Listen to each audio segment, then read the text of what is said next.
ನಮಸ್ಕಾರ ರೀ ಕರ್ನಾಟಕ ಜನತೆಗೆ.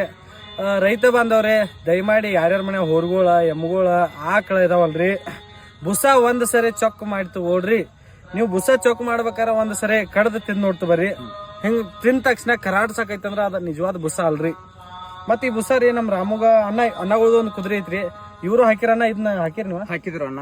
ಇದ ರಾಮಗೇನ ಬಂದಿದ್ರಲ್ಲ ಪಾಲ್ಟ, ಈಗ ನಮ್ ಕುದ್ರಿ ಇದ ಬಂದೈತ್ರಿ. ಇದ ಬಂದಿತ್ತು. ಪಟ್ಟಿ ತೊಂದ್ರೆ ಐತ್ರಿ, ಪಟ್ಟಿಗೆ ತೊಂದ್ರೆ ಐತಿ. ತೊಂದ್ರೆ ಐತಿ ಅಣ್ಣ ನೋಡ್ರ, ದಯಮಾಡಿ ಈ ವಿಡಿಯೋ ಪ್ರತಿಯೊಬ್ರು ನಮ್ಮ ರೈತರಿಗೆ ಶೇರ್ ಮಾಡ್ರಿ. ಯಾಕಂತಂದ್ರ ನೋಡ್ರಿ ಅಣ್ಣ, ಮೂಕ ಪ್ರಾಣಿ ಮೇಲೆ ನೀವು ಯಾವಾಗೂ ಅನ್ಯಾಯ ಮಾಡ್ಬಾಡ್ರಿ. ಆಲ್ರೆಡಿ ರೈತರ ಮೇಲೆ ಅನ್ಯಾಯ ಇಡೀ ಜಗತ್ತೇ ಮಾಡತೈತಿ, ಅದ ಪ್ರಶ್ನೆ ಬ್ಯಾಡ್ರಿ ನನಗ. ನಮ್ಮ ರೈತರ ದನಗಳ ಮೇಲೆ, ಯಾಕಂದ್ರೆ ಮಾತು ಬರದ ಮೂಕ ಪ್ರಾಣಿಗಳ ಮೇಲೆ ಅನ್ಯಾಯ ಮಾಡ್ಬಾಡ್ರಿ. ನಿಮ್ಮ ಅಂಗಡಿ ವ್ಯಾಪಾರಕ್ಕೋಸ್ಕರ ನಮ್ಮ ರೈತರನ್ನ ಬಲಿ ಕೊಡ್ಬಾಡ್ರಿ, ರೈತರ ಹಸುಗಳನ್ನ ಬಲಿ ಕೊಡ್ಬಾಡ್ರಿ. ದಯಮಾಡಿ ಈ ವಿಡಿಯೋ ಪ್ರತಿಯೊಬ್ಬರಿಗೂ ಶೇರ್ ಮಾಡ್ರಿ.